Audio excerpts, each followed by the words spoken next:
And welcome back to the special Defunding ObamaCare edition of Hannity. In a moment, we'll bring back our studio audience. But first, one of my next guests, Indiana Congressman Marlin Stutzman, wrote a scathing op-ed in USA Today about the president's health care overhaul. It reads in part, quote, "If allowed to go into effect, it's hard to imagine a single person in America who won't feel its severe impact in some way.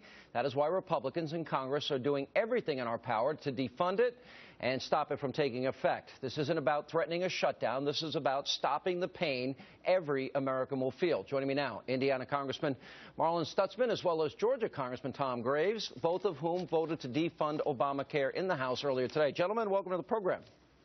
Thanks, Sean. Great to be with you. Congressman Stutzman, how bad would it be if it goes into full effect? Well, I'll tell you this. There was over 610 employees in Fort Wayne, Indiana, that had their hours cut by Fort Wayne Community Schools after they've discovered the cost that this was going to be to their particular organization. Kroger, they are cutting spouses' benefits. This is only causing more chaos and confusion. As I've talked to mothers who had their autistic children were kicked off of insurance programs.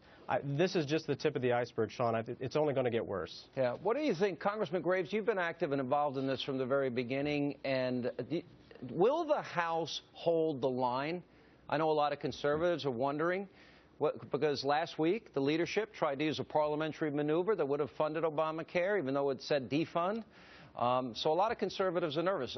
Will you guys hold the line in the House? Well, first, Sean, let me just say happy birthday to my wonderful wife, and sweetie, I'll be home soon. I think today was a very powerful vote. Happy birthday, honey. Yeah. I think she'd prefer a watch, but anyway, go ahead.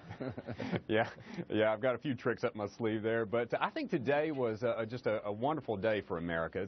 It's a day that the House stood firm and sent a very bold statement that we've been listening to the American people and that we don't want to shut the government down, but we do want to protect our constituents from the harmful effects of Obamacare. But really, the next step is in the Senate. And that's where all the focus needs to turn right now, because there are some senators in the Democratic Party who are going to make some of the probably the most important vote in their political career is going to come up next week. And you can look at North Carolina, Louisiana, West Virginia, Arkansas, Alaska. Those senators are going to have to look their constituents in the eye and let them know, are they going to get away from the clutch of Harry Reid? Or are they going to vote for their constituents and protect them from the harmful effects of this law? What is your sense, though? Are the Republicans in the Senate united? Look, I know that Rand Paul is, and I know that Ted Cruz and Mike Lee and Marco Rubio are. And I know I think they got about 15 that actually signed Mike Lee's proposed legislation. What about the others?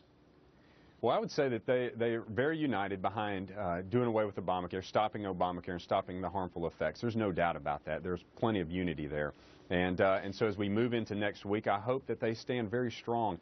And they have to be hearing the same reports we're hearing from our constituents and seeing the same concern and fear and hurt in the eyes of their constituents. So I suspect that they will listen very closely to their states and to the folks that they serve. Oh.